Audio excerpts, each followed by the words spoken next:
¡Hija de puta! ¡Hija de puta! De 14 años. ¡Arriba España! ¡Arriba España! ¡Arriba España! ¡Arriba España! ¡Arriba España! ¡Arriba España! Ahora que no van a cantar un alba o algo. Ah, no. El segador, señores. Catalanistas totales, segador. Esto, el segador. ¿Pero qué es esto? Están... ¡Esto está prohibido! ¡Es ilegal! Están haciendo aquí... ¡Es ilegal! Aquí lo...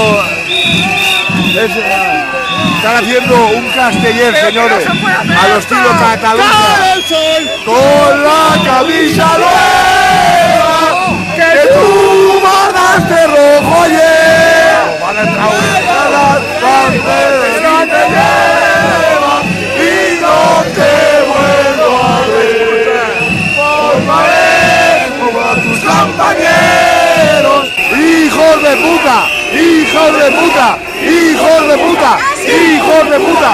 ¡Hijos de puta! ¡Hijos de puta! ¡Hijos de puta! ¡Hijos de puta! ¡Hijos de puta! Que creiem en la igualdad, en la fraternidad, solidaridad y sobre todo en la libertad. ¡Arriba España!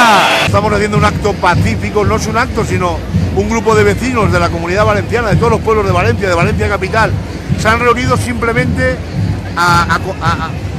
por una reivindicación. No queremos que se gasten más dinero de nuestros impuestos en actos que no son coherentes, en actos que no son de tradición.